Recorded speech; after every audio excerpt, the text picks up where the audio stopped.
Voilà, donc je disais en fait que Jean-Jacques Hano était une personne vraiment remarquable, qui a dû travailler avec des animaliers, des dresseurs. J'avais vu un petit reportage en fait où notamment le passage dans l'ours où au niveau d'une rivière il est en face d'un départ il me semble, que des choses qui sont extrêmement difficiles en fait à obtenir chez des animaux qui sont sûrement encore à 80% sauvages. Donc la guerre du feu, je trouve que ça avait été une bonne gifle cinématographique aussi à l'époque, au niveau effets spéciaux pour les maquillages. Et donc voilà, spécial big up à Jean-Jacques Hano, donc qui a porté sûrement le cinéma français assez fièrement à l'étranger. Alors voilà, ça c'est une chose que j'aimerais visiter un jour, donc c'est le Futuroscope de Poitiers. Voilà, et en fait, là c'est une espèce d'exposition sur des animaux qui auraient pu exister, je crois, autant des dinosaures. Enfin, il y a, euh, il y a énormément de voilà d'événementiels, de manières de regarder les choses avec les dernières technologies. Voilà. Donc ça, je pense que justement, par exemple, un touriste qui viendrait en France et qui passerait aux abords de ça, à la limite, c'est peut-être un équivalent d'aller voir Disneyland ou même Euro Disney. Voilà. Donc vue star, alors ça veut vraiment dire ce que ça veut dire. J'y ai pas cru au début. Il y a Angelina Jolie. Donc en fait c'est un magazine où des gens ont vu des stars, où ont récupéré des photos, voilà, très high, hein, elle est super floue la meuf, tout juste si elle n'est pas dans le bain, on ne sait pas si c'est de la mousse ou du pixel. C'est assez violent, assez dénudé dans l'ensemble, et donc qu'avec des gens connus. C'est voilà, t'es une star, ben voilà, ben, je t'ai vu et on voyait tes seins ou ton cul, voilà. Vue star. Ça paraît, il n'y a rien dedans, hein. Il y a juste le phénomène de photo avec une légende. Voilà, elle faisait du tennis, elle n'avait pas de culotte. C'est de ce niveau-là. Alors, ben, Jurassic Park, donc j'ai été, entre autres, passionné d'animaux, jeune, mais passionné de dinosaures, particulièrement. Et c'est vrai qu'on a beau trouver que c'est peut-être un espèce de blockbuster à la Riken, machin, complètement pas crédible, avec des gens qui surjouent, j'en sais rien. On a beau continuer à critiquer tous les ricains, le concept, en fait, d'avoir récupéré de l'ADN dans des moustiques ou des insectes qui ont piqué des dinosaures et qui ont été conservés dans l'ambre, rien que le concept, il est très intéressant. Il est aussi intéressant que le clonage, qui est réel aujourd'hui, le clonage, et qui pourtant faisait partie de l'anticipation et des choses qui, de toute façon, avaient peu de chances d'arriver, hein. Et, euh, et donc ça, d'avoir cloné des dinosaures, et de les avoir fait en 3D, de les avoir numérisés, d'avoir étudié les fossiles pour reconstituer les squelettes, d'avoir travaillé avec des chercheurs, tout ça. Oui, ok, les Américains des fois font des films un peu, voilà, comme L'Arme Fatale, avec des trucs dans tous les sens où tout le monde parle en même temps et compagnie. On est habitué, on le sait, on va pas le raconter 30 000 fois. Et le côté un petit peu cucu des fois ou à la praline. Mais là, voilà, moi j'attendais ça peut-être depuis gamin. Voilà, donc j'ai aimé, j'ai pas honte et quelle que soit l'histoire et ce qu'il y a derrière. Maintenant, je dis pas pour le 3 ou je sais pas quoi, mais le 1 et le 2 en tout cas, ils transportent, je trouve. Donc les chiens libres de l'Algarve, par exemple, alors là, c'est rigolo de voir que il y a toujours une petite barrière au niveau des êtres vivants. C'est qu'on en a beaucoup chez nous et qu'il y en a qui vivent en liberté, donc qui doivent vraiment, je sais pas, je pense chasser, peut-être pas forcément en meute, mais pour se nourrir et dont personne ne s'occupe. Voilà, donc c'est un petit peu. une manière aussi de nous mettre un miroir devant la face. C'est que peut-être qu'avant même, voilà, l'homme n'allait pas à l'épicier ou au supermarché. Enfin, il y a plein de choses. Un petit new look, voilà, ça fait toujours du bien, avec Adriana Carambeu nue. Et voilà, je tenais à souligner un petit peu ce phénomène-là, puisque je sais qu'il y a une série télévisée qui est là-dessus maintenant. C'est le phénomène. Donc, ce sont des gens qui n'ont pas une biologie ni un cerveau fait comme nous. Peut-être qu'ils ne font pas pipi d'ailleurs. C'est les femmes de footballeurs. Voilà. Donc des gens complètement à part hein, dans la société, qui sont complètement extraordinaires. Donc les femmes de footballeurs, pour une fois que c'est pas les putes de footballeurs, c'est les femmes. Voilà. D'ailleurs, la limite entre les deux, des fois, on peut essayer de la distinguer, on a du mal. Voilà. C'est une femme là, ouais, qui mange, qui vend des rats. New Look, avec des sujets underground, c'est vrai, dont on parle pas. Donc ça peut être le requin-baleine, ça peut être plein de choses. Et, euh, et un peu comme dans Playboy, évidemment, des photos de femmes très dénudées. Ah ben celui-là, je l'ai gardé en fait. Hein. Donc Metal Hammer spécial trash, avec Slayer, Metallica, Exodus, Overkill, que des tueurs. Euh, Ça fait chaud au cœur. Donc il y avait un petit récapitulatif, hein, Annihilator, un petit récapitulatif de la scène Slayer, particulièrement trash, hein, voilà, Metallica. Alors, ça, c'est des petits livrets en fait, assez rigolos à regarder aujourd'hui. Ah, un livre intéressant, enfin, d'intellectuel. Donc Barbie et tous ses métiers. Voilà. Donc Barbie machin, pilote de ligne, femme politique, photographe, joueuse de tennis, voilà, et j'en passe. Donc c'est pas une plaisanterie, c'est vraiment Barbie proctologue, pardon, paléontologue. Voilà, donc Barbie dans tous ses métiers. Voilà. Qu'aimerais-tu faire plus tard? Soigner les animaux. Moi c'était mon cas.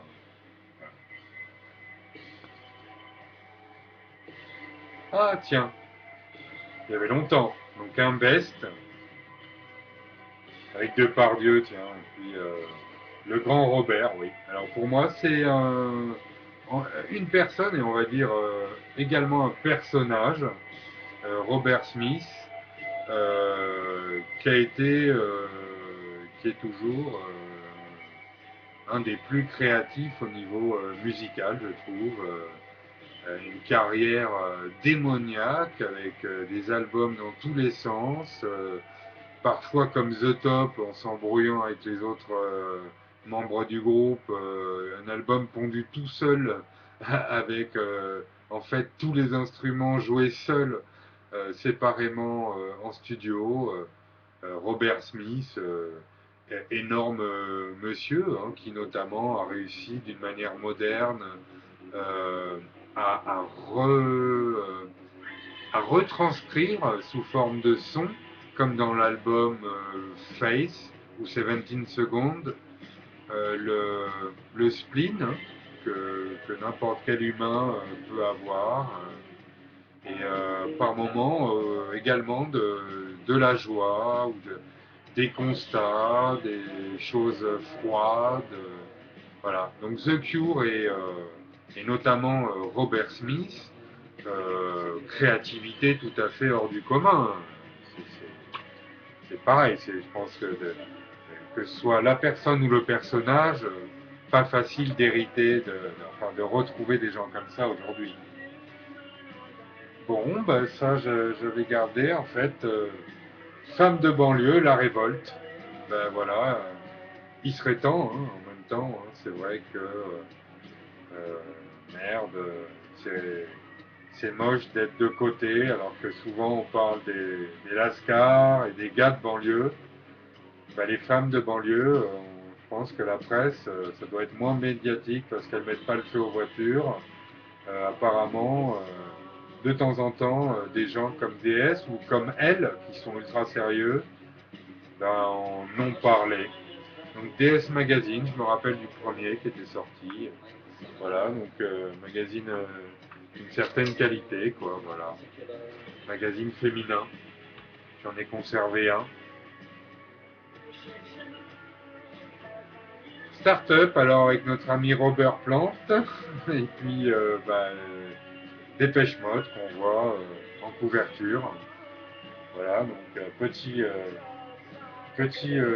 magazine qui était en fait associé à un DVD, petit livret sur Dépêche Mode, groupe pareil, Dépêche Mode, et pionnier pour le phénomène des instruments électroniques, des synthés et tout ça, et en plus méga créatif. Donc Dépêche Mode, pareil, hein, pas facile de retrouver des groupes comme ça aujourd'hui, même sans faire le vieux con. Dépêche Mode, voilà la créativité au niveau des albums, dont certains n'ont pas grand chose à voir entre eux, et voilà les tournées mondiales qu'ils ont fait, jusqu'au Japon partout, et aussi le côté pionnier où on voit ce que c'est aujourd'hui l'électronique dans la musique. C'est pas les gens de la techno ou de la musique industrielle qui vont me contredire. Donc Dépêche Mode, bon, vraiment difficilement égalable. Alors Rank Xerox, donc avec Alain Chabat au niveau des textes, voilà, donc grand personnage de la BD française, pas très connu, hein, donc dessiné par Liberator. Voilà, donc avec son éternelle copine Lubna, donc qui est donc un androïde en Xerox, assez vénère, hein, qui peut charcuter une petite douzaine de personnes comme ça, dans un compartiment de train ou n'importe, faire des boucheries et des massacres assez terribles. Et souvent en gardant une espèce de sang-froid d'androïde assez redoutable. Voilà, Frank Xerox et ses petites lunettes, rondes souvent. Alors mai 68 était Il Bidon, donc Technicart, un magazine avec lequel on avait été amené à travailler pour des images composites, notamment en images de synthèse, quand j'étais à Paris. Donc mai 68 était-il bidon? Ben, je sais pas. J'y étais pas, et de toute façon, bon ben voilà, c'était pour présenter quand même ce truc. Donc il parlait un petit peu de musique, mais surtout d'art, d'événementiel, de bouquins qui sortent, voilà. Donc technique art, assez généraliste, avec un gros côté quand même branchouille parisien. Mais un biba, j'en ai eu peut-être 300 qui ont tourné dans mes mains, peut-être plus. J'en ai conservé un, voilà. Le sexe force et nous. Alors bon, moi ça j'y crois quand même en partie, hein. Beaucoup de choses avec les mœurs ont changé. Je pense qu'on est passé au-delà de la parité, même s'il y a encore des trucs dégueux comme à la même position de cadre, par exemple, payer une femme moins cher dans une boîte ou ce genre de conneries lamentables, sexistes et donc presque ségrégationniste et lamentable. Et là, le sexe force et nous, ben ouais, à 70% ou peut-être plus aujourd'hui, je trouve que c'est de plus en plus vrai. Parce qu'on voit pas mal de petites nanas, d'ailleurs souvent très courageuses et adorables sous tout rapport, élever leurs enfants tout seuls, On voit de plus en plus de mecs aussi passer 2 heures dans la salle de bain à s'occuper de leur look, de leur égocentrisme et de leur machin. Au niveau des métiers, ben, on n'en parle même pas, hein. Maintenant, il est totalement clair que le fossé a été passé. Une meuf peut totalement être chauffeur de car, chauffeur de poids lourd, n'importe quoi aujourd'hui, architecte. Il y a plus tellement de métiers que dans les barrières au niveau du sexe sont tombées. Mais je trouve qu'au niveau courage et au niveau plein de choses, et là donc je parle pas du courage de l'accouchement ou de quoi que ce soit, aujourd'hui il y a, je trouve, beaucoup de femmes qui sont fortes et peut-être les mecs moins, et c'est pas forcément une question de sexe ou de rapport au lit ou de domination, de quoi que ce soit. Mais il y a peut-être de plus en plus des femmes fortes et des mecs qui sont moins de vrais mecs, ou peut-être pas des vrais mecs au sens où on l'entendait ne serait-ce qu'à 20 ans. Et 20 ans, c'est. Voilà, c'était pas en 1900. Alors, l'équipe, bon, j'en ai gardé un, 2003, c'est un. J'ai l'impression ouais, qu'il y a Parker devant. En fait, voilà, donc c'est un récapitulatif de l'année, avec même des courbes et des trucs. Des photos bien sensationnelles, surtout la boxe, le ski, voilà. Donc l'équipe, c'est quand même une chose bien franchougarde, avec tout le monde qui achète l'équipe et puis qui en parle au bistrot le matin.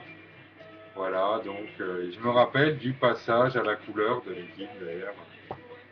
C'était assez marrant puisque c'était quand même l'espèce de torchon en noir et blanc qu'on trouvait partout.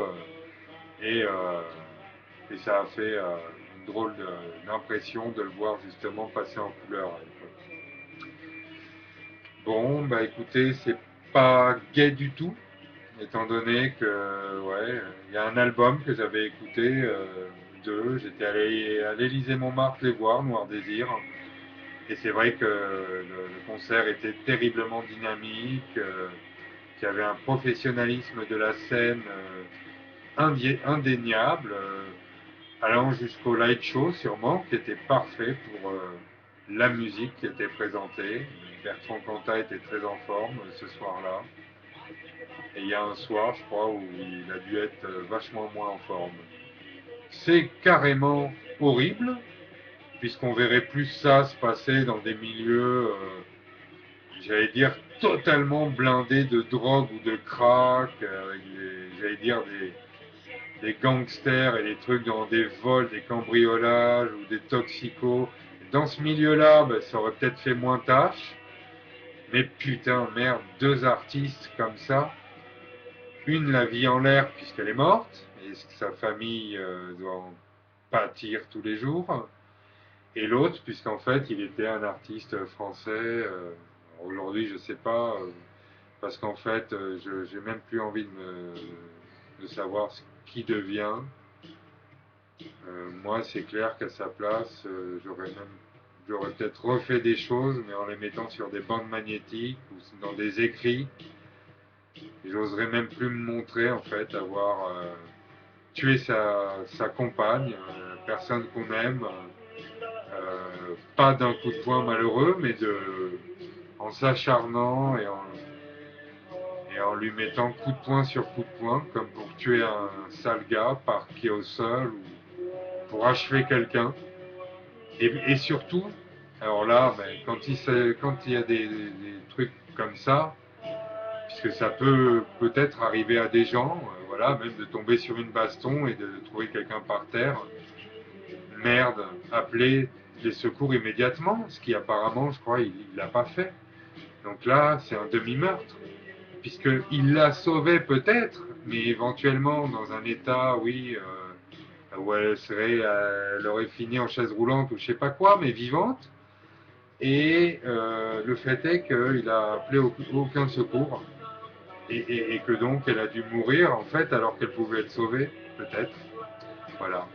Donc j'ai pas envie de m'attarder sur ce sujet qui me tient à cœur parce que là où j'habite, à Nice, en fait, on fait partie des Alpes-Maritimes et que c'est le record en fait national de femmes qui meurent sous les coups d'hommes. Et je crois que dans 80% des cas, c'est leur compagnon. C'est-à-dire, je tue ma femme parce que je suis un enculé d'alcoolo ou je sais pas quoi. Et donc voilà, ça je tenais à en parler. Voilà, donc j'ai une couverture qui concerne ça. Ça tombe bien. Comme ça, j'en parle vraiment avec l'illustration ici de voilà. Donc Marie, je t'ai jamais rencontré. Ça aurait pu sûrement se produire. Je souhaite que tu reposes en paix et j'espère que Bertrand Cantat se bouffe encore les couilles d'avoir fait ça et que malgré les qualités artistiques que je peux reconnaître, voilà, j'espère qu'il fanfaronnera jamais nulle part, puisque quand on fait des choses comme ça, je pense qu'on mérite de finir presque comme un moine. Voilà. Si c'est pas en tôle toute la vie, au moins que ce soit comme un moine et dans la discrétion et la décence et une certaine pudeur. Max, donc, avec Sophie Marceau, donc la boum, hein, moi je pense à ça en premier, qui était bourré de sentiments, qui nous a beaucoup touchés à l'époque, qui reflétait une partie de notre génération, hein, où on faisait attention un peu à nos vêtements, le truc adolescent, qu'on avait honte de certaines choses, complètement con. Voilà, tout ce côté en fait magnifique de notre vie, puisque justement à l'adolescence, ce qui est rigolo, contrairement à l'âge adulte, c'est qu'on n'a pas tous les soucis, les espèces de factures, de tensions entre les gens, d'incertitudes, de trucs à deux thunes, de déceptions, d'enculades de la société et compagnie. Et en fait, comme on est assez pur donc dans nos têtes à ce moment-là, ben, je pense qu'elle nous a fait un petit peu voyager, parce que nous aussi, on allait dans des booms et on se tombait amoureux de copines et on l'embrassait fiévreusement. Et tout ceci est totalement louable, avec une bande originale musicale qu'on avait tous en tête. Et voilà. Donc merci Sophie Marceau d'avoir un peu porté le drapeau de ce qu'on était peut-être nous ou pas loin en fait au lycée, au collège.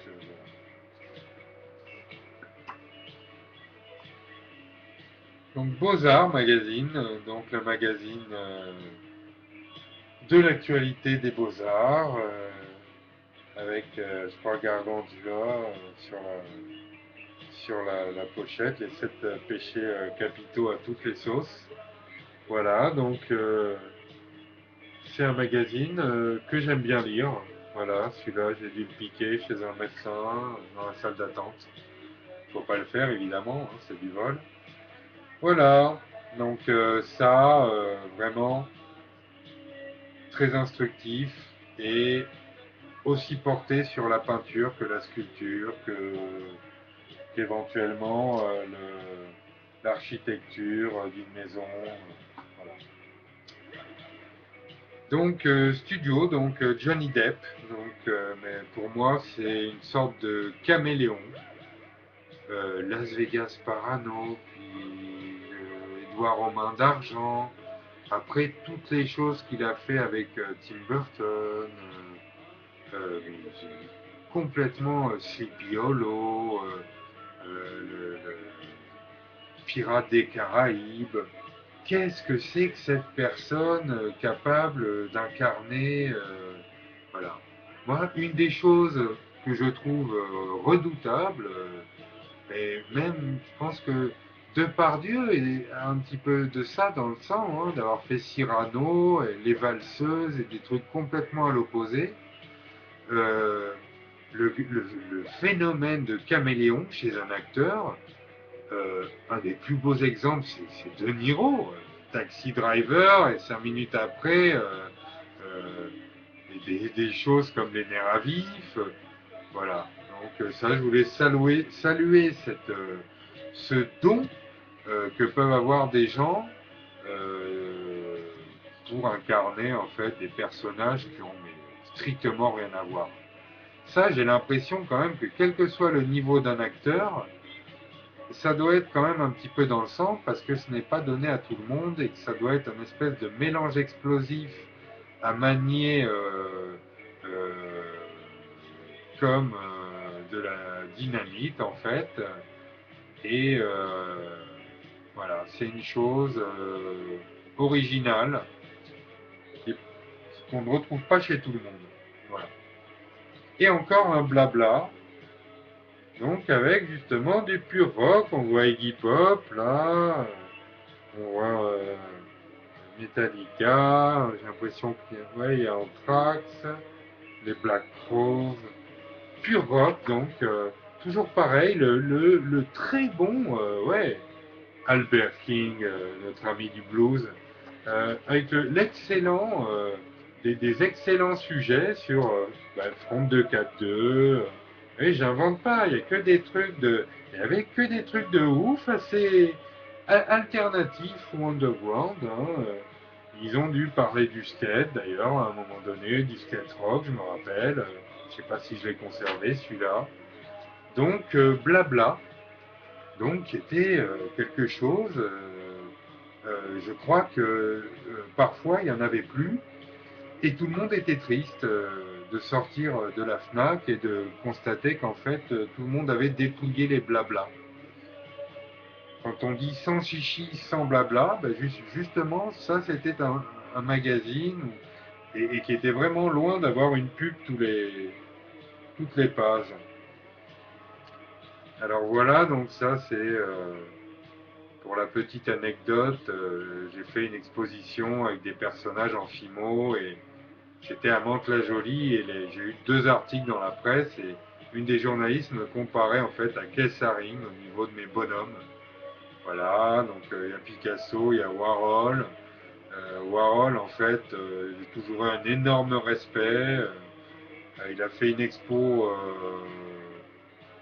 il y a une expo qui a été organisée à Monaco qui était ultra complète avec même du merchandising en vente sur place. Et bon, il paraît que c'était grandiose.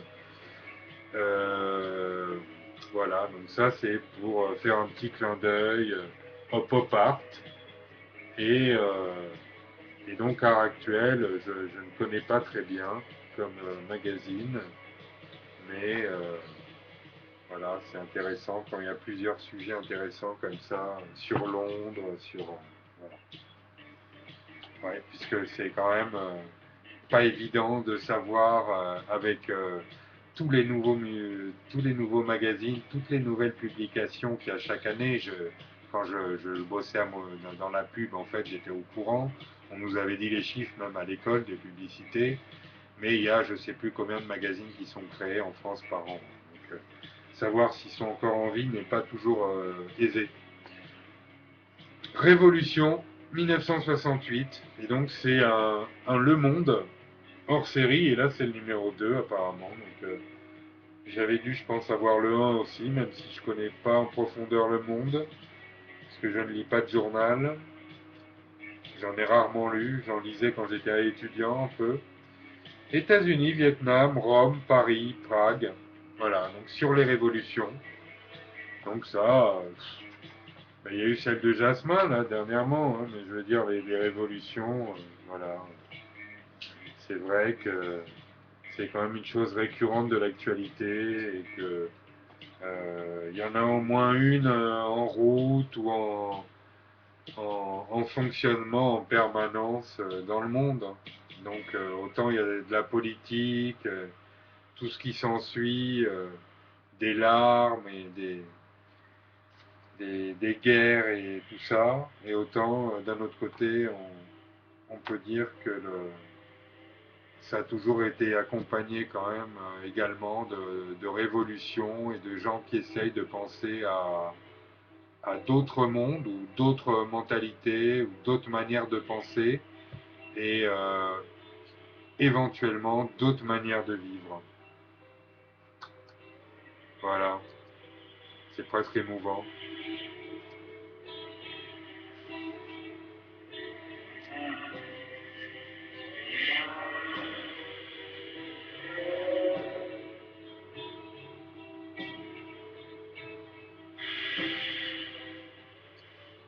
Alors, Eureka. Donc, à quoi servent les milliards de l'espace?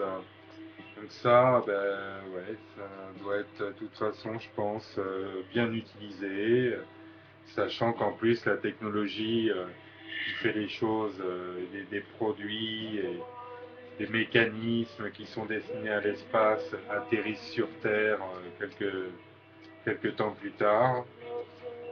Donc au niveau visuel aussi et technique de vidéo et compagnie, ça apporte quelque chose au niveau satellite.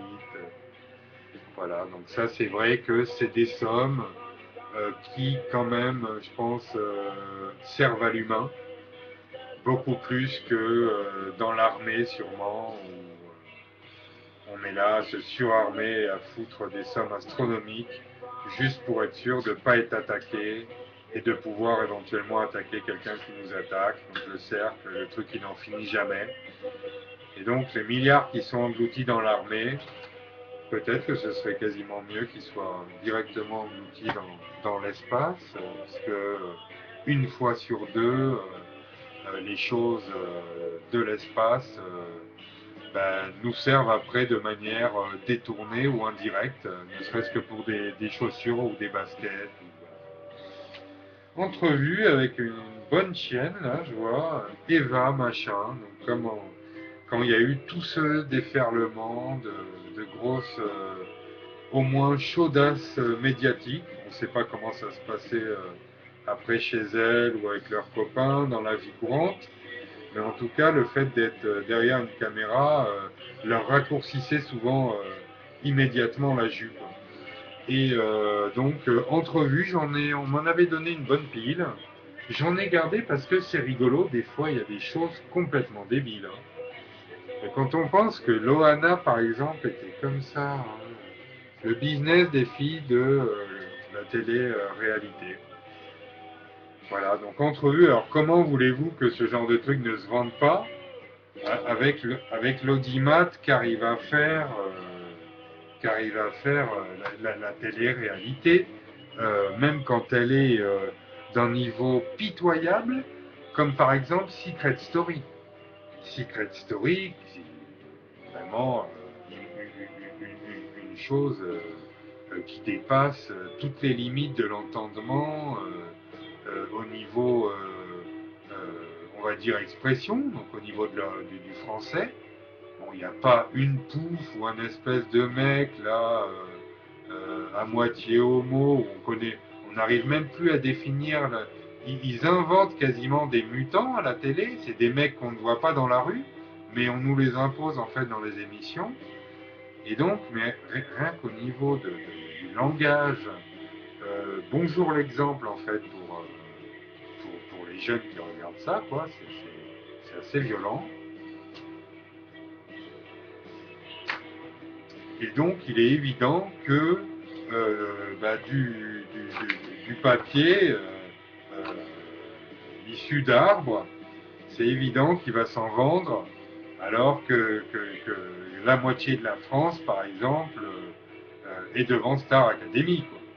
C'est évident qu'il faut essayer derrière de voir si on ne peut pas continuer à faire un billet. Hein. L'histoire, elle est claire comme de l'eau de roche. Hein. Alors, Rider Magazine, donc j'avais suivi un peu le lancement. Donc Rider Magazine, voilà, je me rappelle, au mondial du snowboard qui se déroule aux Deux Alpes. Donc voilà, avec sûrement de bien belles images. J'en profite pour saluer Rinaldo Stevenazzi, donc, qui est responsable du snowpark de Sainte-Foy. C'est vers Tignes, là-bas. Et en fait, voilà, il est responsable du snowpark de Sainte-Foy. Si vous passez dans le, dans le coin, en fait,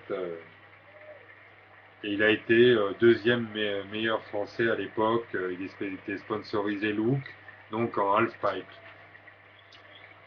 Voilà, donc Rider Magazine.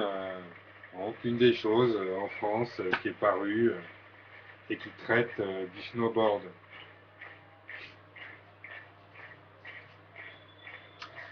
Bon, ben voilà, donc ça j'en avais parlé avec les hormones de la violence. Mais là, en fait, on peut également en parler vite fait. C'est que les mécanismes de la violence sont évidemment étudiés et sont des mystères du cerveau humain dont on n'a pas encore toutes les clés, avec également un énorme article sur les cathédrales gothiques, qui est assez agréable, bien illustré. Voilà, donc à l'époque où justement il y a eu Shining, Orange Mécanique, j'ai dû lire 5 fois le bouquin, je crois. Je connaissais le glossaire par cœur d'Orange Mécanique. Le film, je l'ai vu pas mal de fois aussi. Donc les mécanismes de la violence qui s'est déplacé aujourd'hui jusqu'à l'école, c'est-à-dire que c'est pareil, c'est un peu comme le viol, ça, c'est un tabou. Il n'y a aucun Français qui a les couilles de dire qu'il est obligé d'enlever son gamin de certaines écoles parce qu'il y a trop de violence ou qu'on ne peut rien faire par rapport aux parents, que les parents se rangent directement du côté des enfants, même quand les enfants font de la merde. Et donc voilà. Donc la violence qui aujourd'hui c'est vraiment, je trouve, propagée à des jeunes est vraiment ultra trop tôt. C'est pas normal d'aller planter son pote quand on a 13 ans au collège.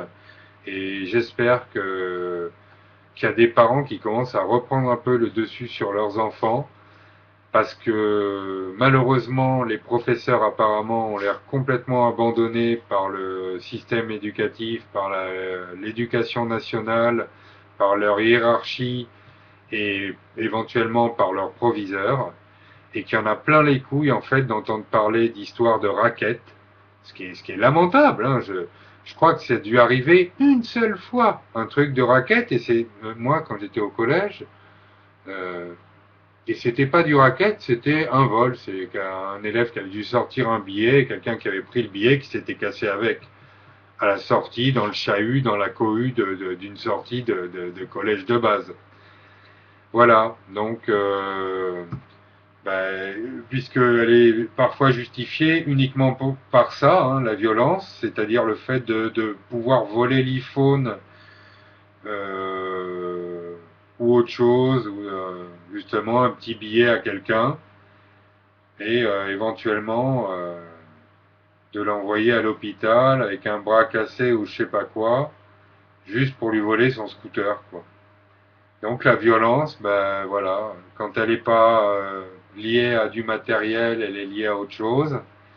Mais toujours est-il, c'est que c'est une sorte de maladie et une sorte de fléau dont la société n'arrive pas à se débarrasser. Alors je me rappelle qu'à l'époque, au début, on va dire, les premiers prémices de l'américanisation de la France,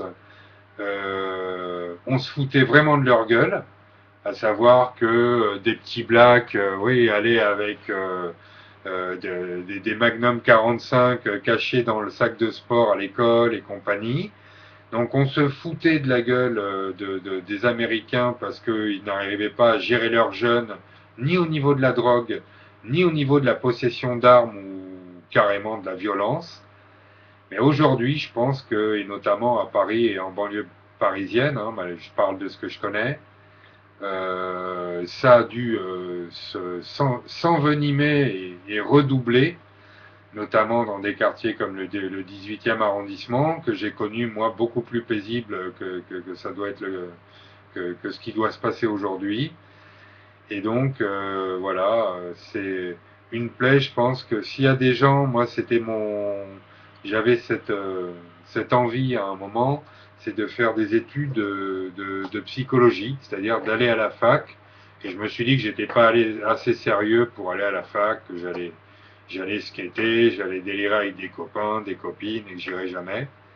Mais s'il y a des gens qui font des facs de psychologie et qui peuvent en fait s'orienter vers en fait l'étude de la violence Et pas simplement les clichés et les serial killers de merde, euh, mais la violence sous toutes ses formes et à travers la société et toutes les époques qu'on traverse. Ben je salue ces gens-là parce que peut-être qu'ils peuvent aider parfois un couple où il y a eu de la violence conjugale ou un délinquant mais très jeune, comme il y en a beaucoup à Nice, qui ont des fois 19 ans avec un palmarès impressionnant derrière eux, à se sortir de la merde et à pas passer toute leur putain de vie en prison. Voilà. Donc je tenais à insister un petit peu et à souligner le fait que la violence, apparemment, ben, c'est pas par des produits chimiques qu'on la calme, ni par la violence même, puisqu'elle va réattirer la violence. Donc c'est pas en bastonnant quelqu'un qui a fait de la merde qu'on arrive à des résultats, ni en l'abrutissant de cachet. Ça peut être, à mon avis, uniquement par l'entrée dans son cerveau et malheureusement une certaine confiance et donc peut-être des confessions et toute une partie comme ça, j'allais dire psychologique et psychiatrique, qui fait que on va peut-être réussir parfois à sauver toute une vie, tellement la personne a sa vie pourrie par quelque chose. Et je tiens à souligner qu'aujourd'hui, parfois, c'est pour des choses de demeurer, puisqu'on en est quand même, on traverse une période où une gamine de 19 ans peut faire une dépression, de l'anorexie ou un truc de malade, parce que par exemple, elle n'a pas une poitrine assez grosse. Et que je veux dire qu'au niveau de l'apparence, du matériel, des faux semblants, des paillettes, du show business, et de tout, en fait, ce qui concerne les artifices, on a poussé avec les magazines, justement, puisque là j'en suis bourré de magazines, le délire, et les films, hein, les téléfilms et la télévision, hein, et surtout la télé-réalité. Et au niveau de l'apparence, donc on a poussé les choses tellement loin qu'on arrive à créer quand même des malades. C'est-à-dire des nanas qui ont un beau petit cul et qui sont complètement traumatisées et qui sont sûrement chez elles quand elles sont seules, devant le miroir toutes les 5 minutes, pour être sûr de continuer à être au top, à faire envie, et alors là malheureusement, hein, souvent, hein, l'espèce de phénomène de concurrence, à être au-dessus des autres nanas, quoi. Donc après on s'en sort plus, hein, puisque de toute façon tu trouves toujours plus intelligent, plus con que toi, ou avec des plus gros seins, ou une petite chatte vachement plus appétissante. Voilà. Donc, je vais finir là-dessus. C'est que, en fait, on est quand même dans une société où maintenant il y a tellement de facteurs. Qu'être bien, ça prend plein de choses en ligne de compte. Et qu'être mal, c'est pareil. Voilà, il y a de plus en plus de facteurs et je pense que nos parents et nos grands-parents l'ont pas vécu. C'est que nous, on est quand même submergés de trucs de partout et pas simplement de factures, de publicité, de spam, de marketing et de publicité et d'information. On est, je pense, même au niveau des sentiments, des visuels, des photos et tout, euh, par rapport au cerveau qu'on a, je pense, totalement saturé.